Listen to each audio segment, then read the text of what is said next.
Hello and welcome back to our channel for our 50th episode.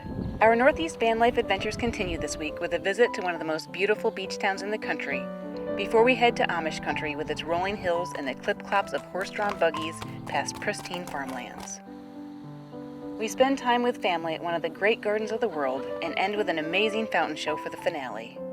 Please subscribe if you haven't already and join us for the adventure.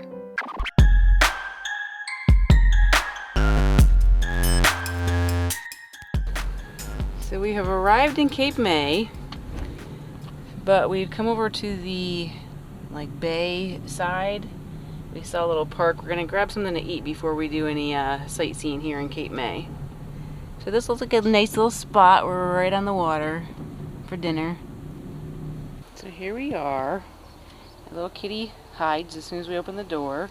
Steve's out the back here getting out our cooking stuff. We've decided it probably makes sense to bring the cooking stuff and store a lot of it up here now that we've started to cook in the van on the countertop. So I think we're gonna do a little rearranging now after dinner. So we're looking forward to eating and being here in this nice spot. We unearthed some cookware and have chili in the pot. White chicken chili. Audra's special white chicken chili. Which you've probably seen before if you watch our other videos. It's a Steve and Audra favorite. That'll be ready in a few minutes. This is a pretty nice little area, nice little park, but there is a particular odor wafting in the air that is kind of detracting from the spot. There is a construction site a couple spots over, and they have some porta-johns out, and that's exactly what it smells like to me. Audra thinks it might be more of a seaweed, ocean smell. I don't smell porta-johns. To me it smells like that fishy kind of smell of like ocean. And I know a porta-john smell, so I don't know. Thankfully it's not like overpowering, but it's definitely every once in a while you'll get a strong whiff of it, so we'll muscle through for now. Dinner is served.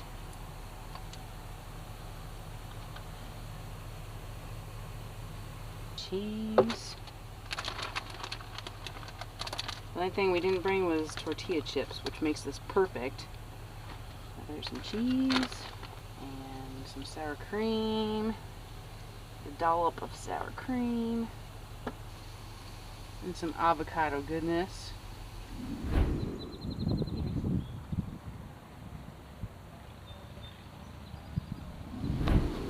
So I can guarantee what Steve was smelling was not porta-johns. I think it's dead horseshoe crabs. There's a whole bunch right here. I'll show you. Rotting horseshoe crabs. A whole bunch of them. I don't know why they wash up like this. Maybe they die first, but we used to rescue them at the beach. She's like, just how quickly can I get back into the van? Please and thank you, she says. Goodness. I've had enough of the outside. Okay. She used to go out with her brother. You okay? She says, I like van life, and that is about it. Good girl. You getting a little more brave, kitty, huh? You getting a little more brave? Good girl. You're okay.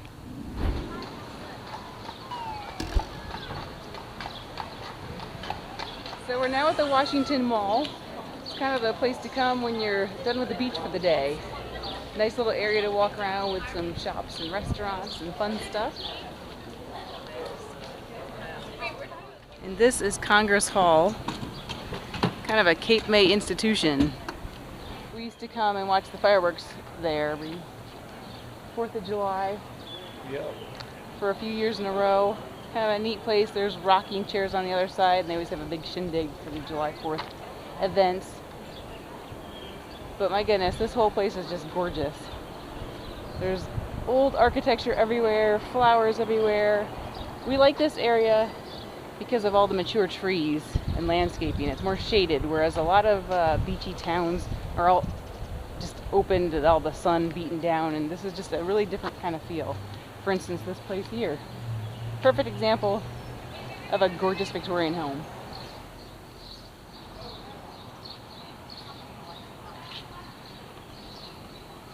Look at all these.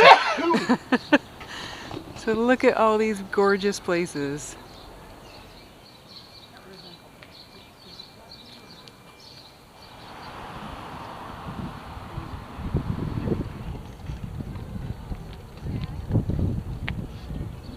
So this is one thing I kind of forgot about New Jersey beaches.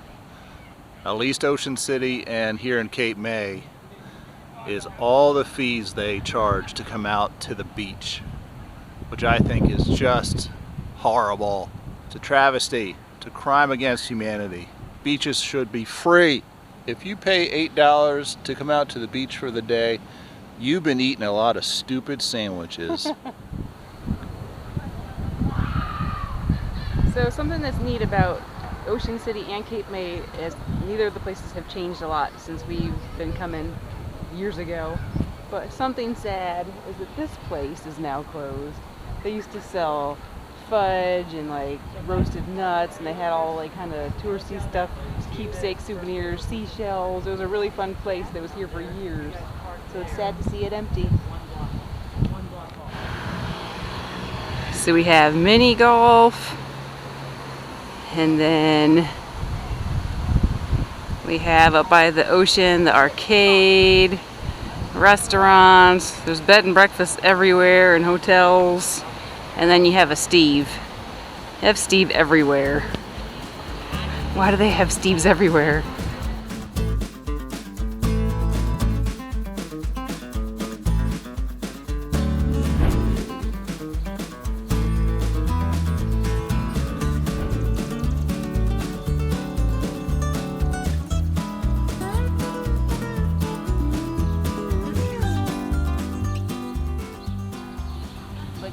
Beautiful hydrangeas.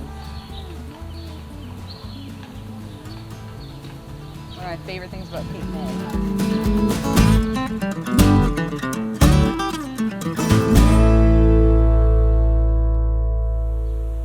Good morning. Breakfast in bed.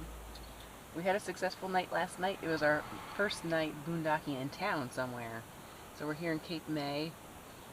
We found a parking spot that was in front of some rental homes. We thought that might work well. We wouldn't maybe stand out so much, and apparently it was successful. We didn't get a knock on the door in the night, which we were kind of worried about. So it worked out pretty well. Now we're going to spend some more time around Cape May this morning before we get back on the road. This is a great way to start the day, right by the beach, and the weather is gorgeous.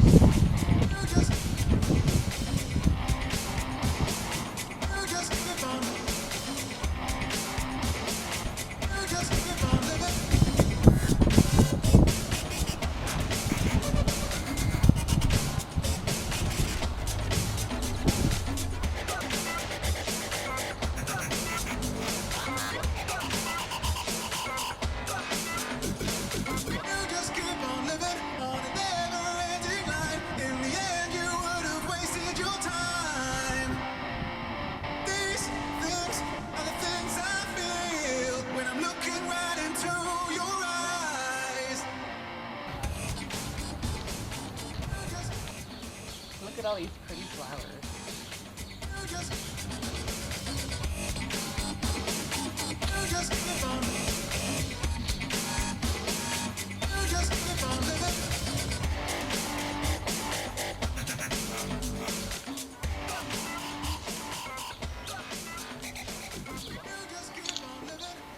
Look at all these beautiful Victorian houses. So that's something that really makes Cape May a lot more unique. All these old houses, it's just a really different feel. I don't think there's any other place that we've been to, any beach towns that are like this. Just so beautiful. And what we like is all the mature trees and just a different feel.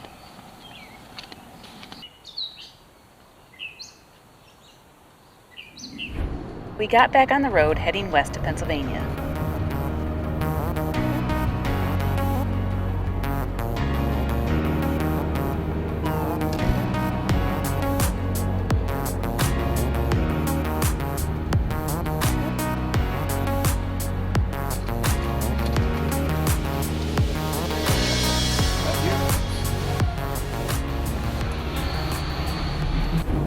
Here's the famous art museum where Rocky ran up and down the stairs.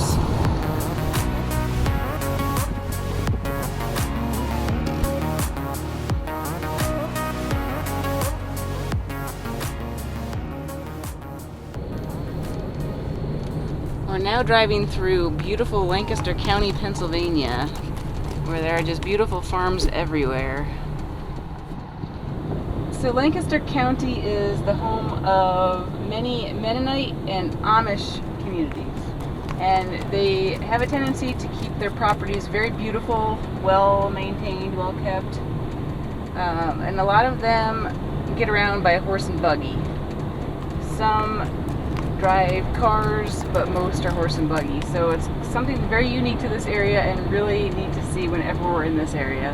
And it's pronounced Lancaster, not Lancaster. You want to try to avoid sounding like a tourist. In a quarter mile, turn left onto Peters Road. Don't say Lancaster. So there's your pronunciation lesson with Steve today. Lancaster, not Lancaster. With all the miles we've been putting on the van, we were thankful to have our good friend Darren, owner of Souter Motors in Strasburg, Pennsylvania, to do a quick inspection of our brakes and tires. So you're looking at the thickness right there of the brake pad. So this is the brake pad, Okay. and then this is the lining. So it's like that thick. So that's probably 10 bonded or so. Okay. And you said we can get fine. down to like 2 Yeah, or you so? can go down to where it's like that thin. Darren discovered a nail in one of our tires. He has been a lifesaver in the past Nope. and proved to be the same again this time. That's actually a big bolt. But it wore off the head before it went through. So, No hole. no hole? We'll spray it. Grab some hot ice. Souvenir on it. Hot ice? Hot ice. What's that? It's It's just all if all it- purpose. If it okay. leaks, it blows up. There you go. It would make it like a bubble? Yeah, Okay. it's just kind of sudsy. All right, another beautiful morning here in Lancaster, Pennsylvania. We are en route to Longwood Gardens. We're going to meet up with some family and check out the beautiful gardens. Want to say a quick and a huge shout out to our friends Meg and Darren for being gracious hosts once again. Darren in particular helping us with checking out the brakes and a small little nail in the one tire. Thankfully neither were an issue. Just thankful for their help and everything they do for us.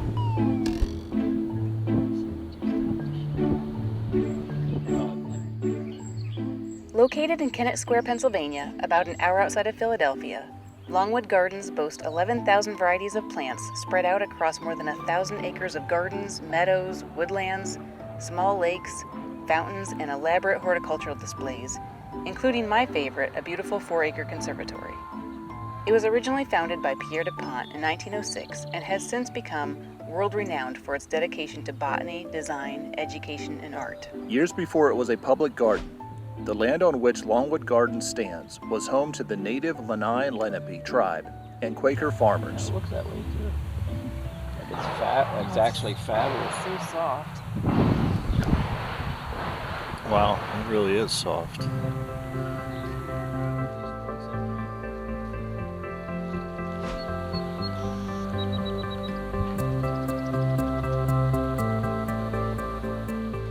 Longwood Gardens is open year-round and features special events and performances, seasonal and themed displays and exhibits, as well as educational lectures, courses, and workshops.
Hi, Bunny Rabbit. What happened to your other ear? Are you looking for your other ear, Bunny Rabbit?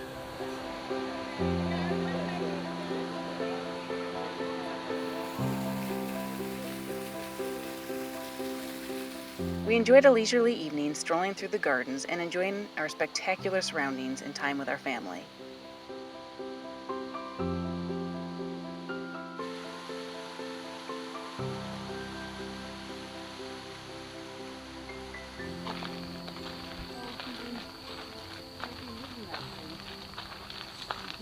Stick your hand in there, Tom.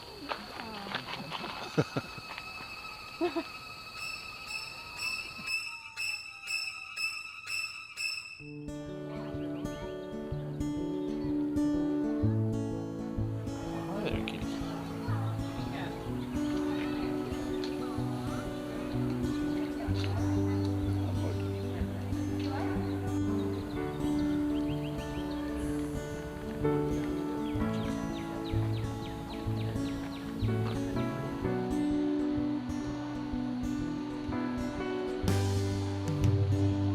Some of my favorite exhibits at the gardens include the Orchid House, Water Lily Display, Bonsai, and the Silver Garden featuring desert plants.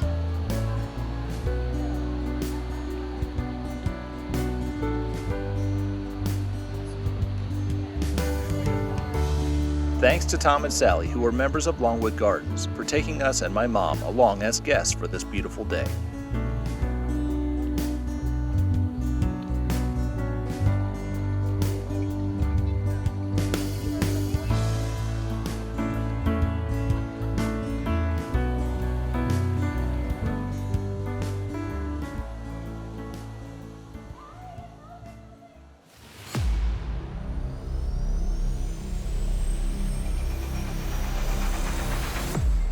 We were at the gardens for the Festival of Fountains, which features amazing illuminated water fountain performances on select evenings.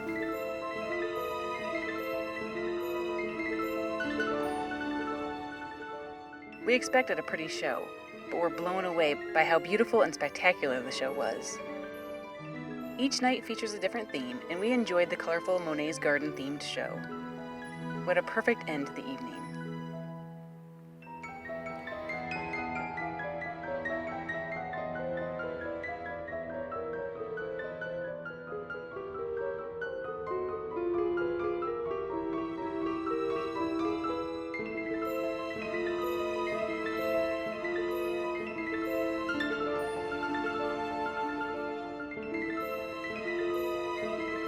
We hope you've enjoyed all the beauty we were able to experience on this adventure.